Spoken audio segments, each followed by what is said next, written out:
What's good, y'all? Another day, another W. We just landed here in Dubai, and today we're gonna be hanging out with a billionaire. We're gonna get his whole story, learn exactly how he got rich, and I'm gonna ask him for his formula for you guys to go out there and make some money for yourself. My name is Saygin Yalçın, and I'm an entrepreneur here in Dubai. We've actually built a large online car trader. Actually, it's me and my team, including Pablo. Can you break down a little bit of what this business, Sell Any Car, actually does? Yeah. So, look, 10 years ago, that's when I started this business. I tried to sell my car, and it was a headache. So when you want to sell a used car, it usually took like 6 weeks. You list it, and people annoy you, time wasters, tire kickers, all of those guys. I hate it. So I said, there must be a way to sell your car within 30 minutes, no hassle, fast and fair. So we started SellAnyCar.com, which promises to buy any car within 30 minutes. Any car, as it says. We are by far the largest used car trader online. So you got vlogs with Logan Paul and Kendall Jenner and Mo Vlog. I started relatively early compared to other CEOs. What weird thing are you doing today that's gonna sound normal in 5 years? So we can drive around and see some of our cars. Let's do it. These are the cars we bought today here. All these you bought today. Yeah. So if you could estimate, how much do you think you spend per day on cars? Definitely around 8 digits. Per day? Yeah, I mean, these are cars, not bubble gum. Like how it started was, I said, look, I'm gonna buy cars and sell them like a regular car dealer. Early on realized, hold on, who's gonna pay for all these cars? I can't buy all these cars and then hope that I can sell it in like 2 weeks. So I watched my team members, and they actually were doing calls all the time to dealers. They say, hey, we have this car, how much can you bid? WhatsApp, how much can you bid? So I realized, hey, that's an auction. Why don't we just make it an official online auction instead of you calling and WhatsApping everybody? That's how the business evolved into this. So now you can buy, I don't know, thousands of cars every day because we already have the buyer. If you could estimate over the years, how many cars do you guys think you've bought?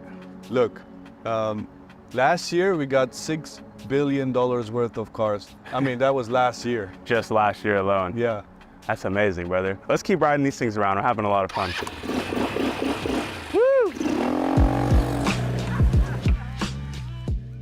Growing up, you guys didn't have very much money, right? You were sort of living all together, your grandparents, your siblings in an apartment together, right? Correct. It was a small 1-bedroom apartment. And then this tragedy happened. So I came from school and I discovered my little sister.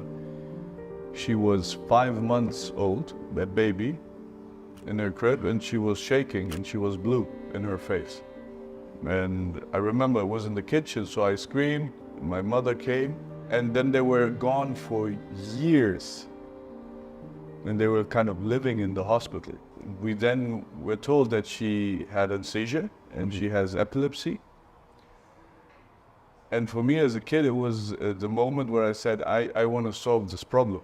I didn't know what entrepreneurship was, but I said, I'm going to become a football player because they make a lot of money. That's what kids think. So I tried that, and I thought it was very unlikely that you can actually make it even if you're really, really good.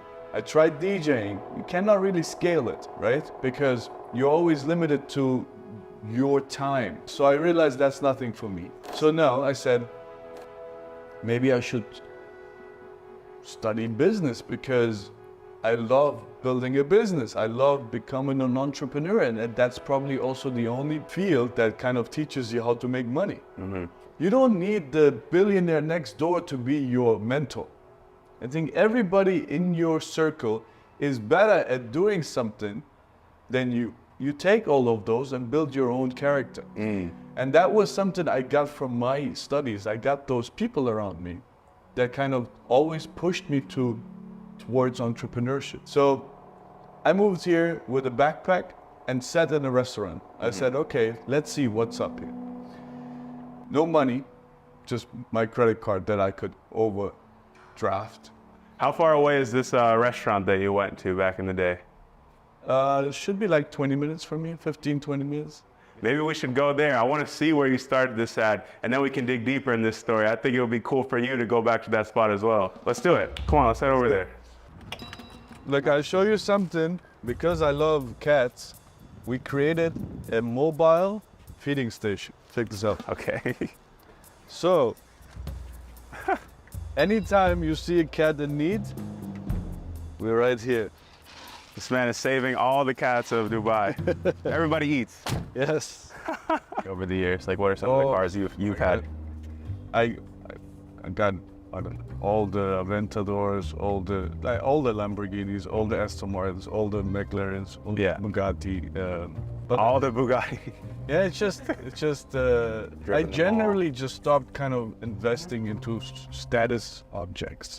Just, I don't know. I think my status should come from the things I say, not the things I buy. That's real. We're in the district, the first district I worked out from. It was in this small cafe / restaurant right here and has affordable hotels. So this is, my first days in Dubai.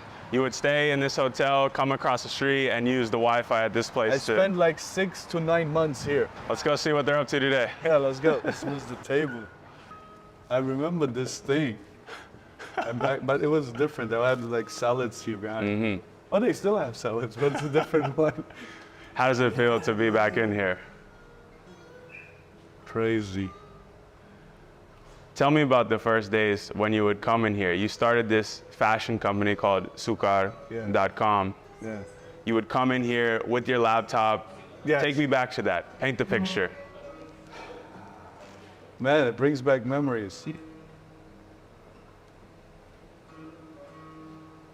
So I was sitting here building a business plan.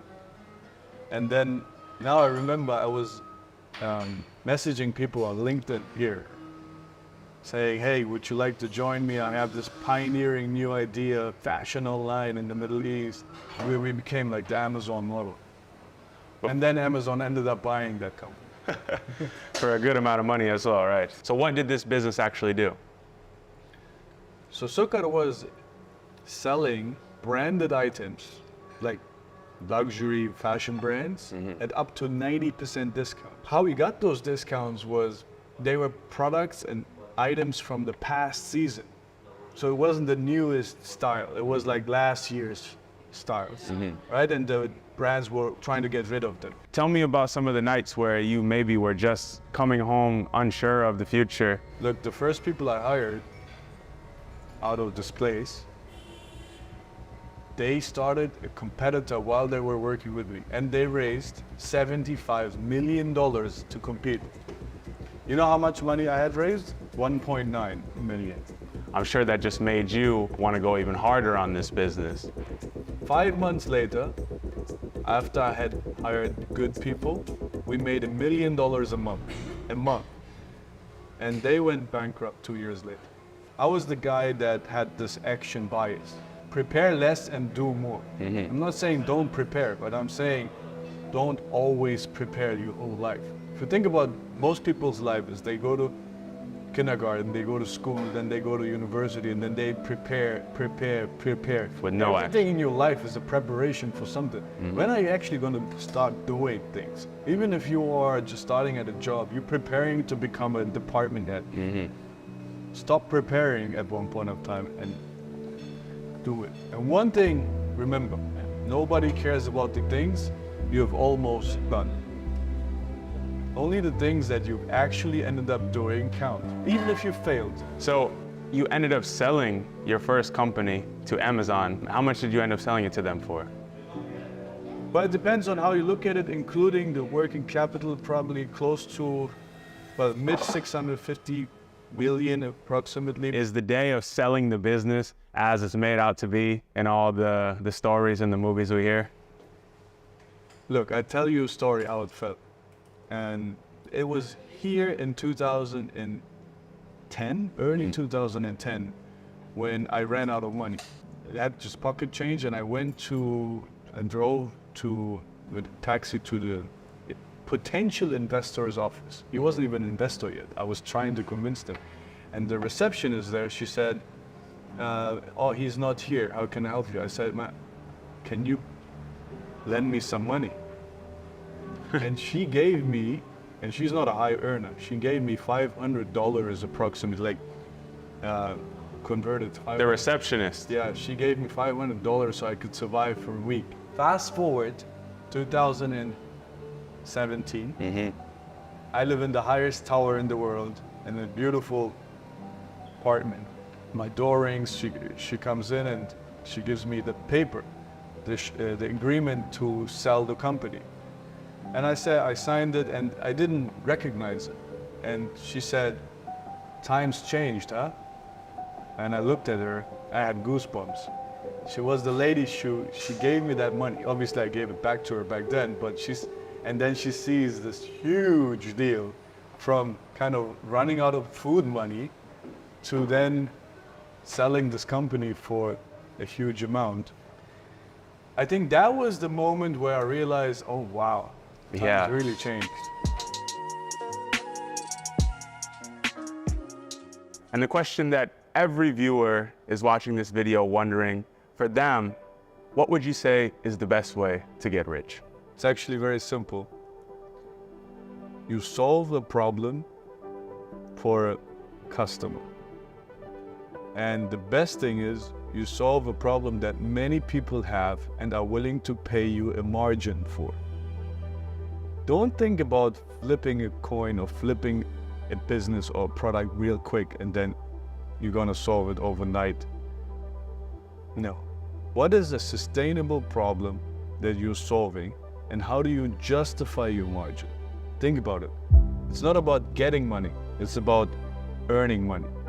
A lot of people got money, but they don't know how to earn money. If you think about starting a business, think about how you're gonna earn that margin.